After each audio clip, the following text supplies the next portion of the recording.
Howdy, here we'll move on to some different business level strategies and what actually about those strategies draws customers' attention and interest.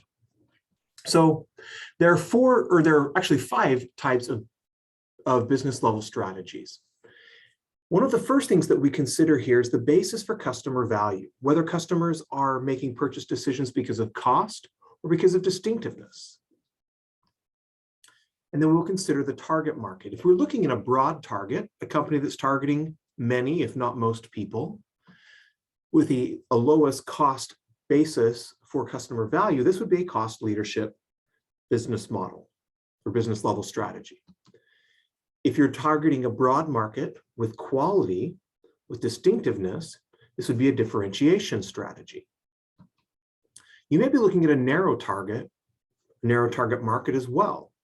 And here we would have focused cost leadership or focused differentiation.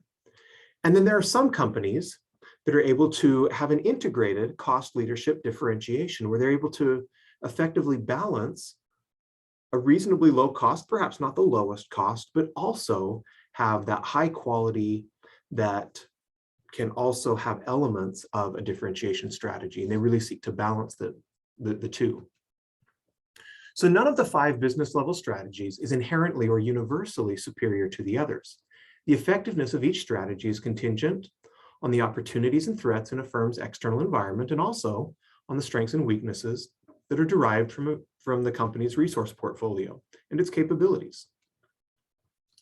So when we look at a cost leadership strategy, this is an integrated set of actions taken to produce goods or services with features that are acceptable to customers at the lowest cost relative to that of competitors.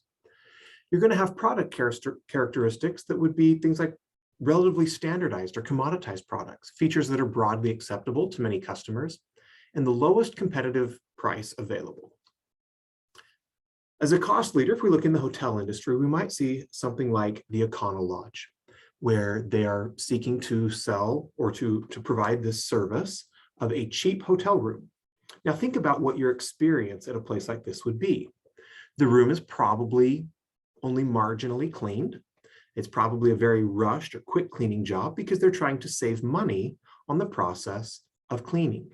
There are probably some very basic furnishings. The beds and the furniture may be old, not a lot of extra services. And though a breakfast may or may be provided, it's probably going to be very simple, very standard, and not very expensive for them to provide. So here we see that cost-saving actions required by a cost leadership strategy would be things like building efficient scale facilities, or in the case of a hotel room, having small rooms that don't cost as much. They'd be tightly controlling production costs and overhead. Companies using a cost leadership strategy are likely to minimize cost of sales, R&D, and service. They will build efficient manufacturing facilities, monitor costs of activities provided by outsiders, those things that are outsourced, and they'll simplify production processes. Now, when we look at a cost leadership strategy, we can see how it interacts or how firms may address the five forces using that particular strategy. So due to a cost leader's advantageous position, their rivals are hesitant to compete on the basis of price.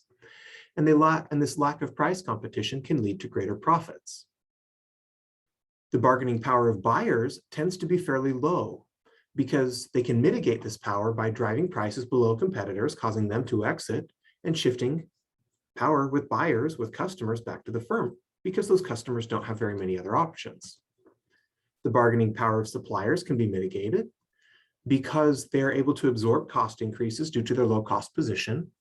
And they're also able to make very large purchases, reducing the chance of a supplier using any power that they may have. The threat of potential entrants is also low because of the difficulty of new entrants coming in.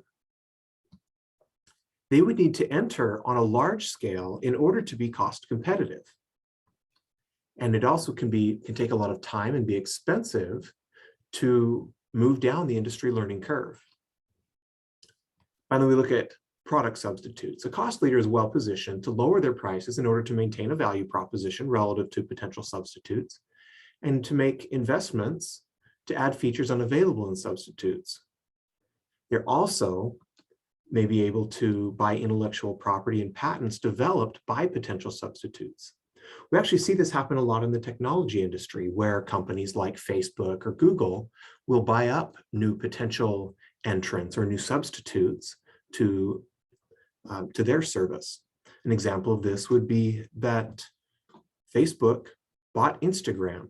If people aren't spending their time on Facebook because they are spending their time on Instagram, Facebook wants to be able to recapture the time that they're spending on that particular substitute. So for question number 3, I want you to describe the features you would expect to see in a cost leadership automobile.